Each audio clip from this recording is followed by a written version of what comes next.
जिस बात का सता रहा था डर, आखिरकार वही हुआ। विराट कोहली हुए गिरफ्तार, कर्नाटक पुलिस ने डाल दी हथकड़ी। अब इतने दिन खानी पड़ेगी जेल की रोटी।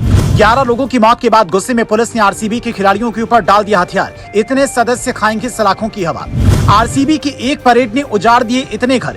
11 लोगों की मौत के बाद 50 लोग हुए जख्मी। इतने सदस्य गिरफ्तार, लग गया करोड़ों का जुर्माना। तो आखिर आरसीबी टीम के कितने सदस्य हुए हैं गिरफ्तार? क्या है पीछे की असली वजह? जरा आप भी जान लीजिए इस 3 मिनट की इनसाइड स्टोरी में। बैंगलोर में रॉयल चैलेंजर्स बैंगलोर की आईपीएल 2025 की जीत का जश्न उस समय मातम में बदल गया जब चिन्नास्वामी स्टेडियम के बाहर भगदड़ में 11 लोगों की जान चली गई और तकरीबन 50 से ज्यादा लोग घायल हो गए। बुधवार यानी कि 4 जून को विजय परेड में शामिल होने आए प्रशंसकों में से कुछ लोग अपने घर कभी नहीं लौट सके और खुशी की जगह मौत का सामना करना पड़ा। इस हादसे में 11 लोगों की जान चली गई और हैरान करने वाली बात यह है कि सभी की उम्र 30 साल से कम थी।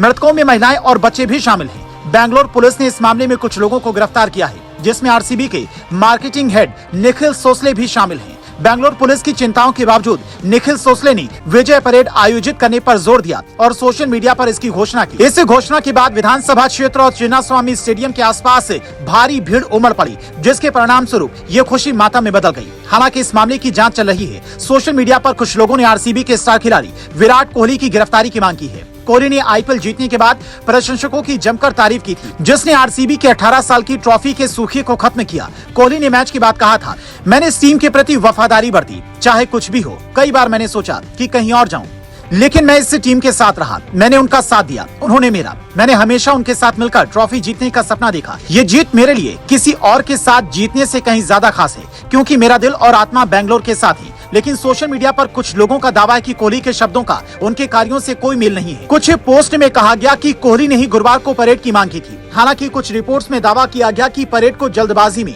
आयोजित किया गया, लेकिन ये दावे अस्पष्ट और अपुष्ट हैं। सच कहें तो विराट कोहली ने इस हादसे का जिम्मेदार ठहराना पूरी तरह से गलत है। कोहली इस जश्न के आयोजक नहीं थे। ये जिम्मेदारी आरसीबी प्रबंधक और कर्नाटक राज्य सरकार की थी। ये कोहली की गलती नहीं है कि लोग उन्हें देखने और उनके साथ जश्न मनाने आए।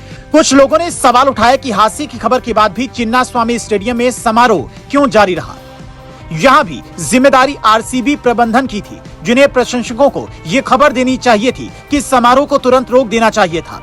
ये दृश्य दिल दहलाने वाला था कि जब स्टेडियम के बाहर लोग अपनी जान गंवा रहे थे, तब आरसीबी के खिलाड़ी स्टेडियम के अंदर ट्रॉफी उठा रहे थे। लेकिन इसके लिए सिर्फ विराट कोहली को दोष देना न केवल गलत है, बल्कि लचर भी है। कोहली को इस मामले में पूरी तरह से निर्दोष माना जाना चाहिए, क्योंकि इस हादसे में उनकी कोई भूमिका नहीं थी। इससे त्रासदी के लिए रॉयल चैलेंजर्स बैंगलोर और कर्नाटक राज्य सरकार को जिम्मेदार ठहराया जाना चाहिए। आरसीबी ने ही विजय परेड की घोषणा की थी, जिसे बैंगलोर ट्रैफिक पुलिस ने रद्द करने की सलाह दी थी। फिर भी फ्रेंचाइजी ने पुलिस की सलाह को नजरअंदाज किया और लोगों को परेड में शामिल होने के लिए आमंत्रित किया, जिससे भारी भीड़ जमा हो गई। जब हादसा हुआ तब भी आरसीबी ने समारोह को तुरंत रोकने की जिम्मेदारी नहीं निभाई। जिन लोगों ने अपनी जान गंवाई वो सभी आरसीबी के प्रशंसक थे। वे अपनी परिवारों के साथ जश्न मनाने आए थे, लेकिन इसके बजाय उन्हें दर्दनाक मौत का सामना करना पड़ा। इससे त्रासदी ने न केवल प्रशंसकों को झकझोर कर रख दिया है, बल्कि ये भी सवाल उठाया कि इस तरह के आयोजन में सुरक्षा और प्रबंधन की कितनी अहमियत है। दोस्तों, 11 लोगों की मौत के बाद पुलिस प्रशासन को लेकर क्या सवाल उठाने चाहिए? जो भी आपकी राय हो नीचे कमेंट में जरूर बताएं।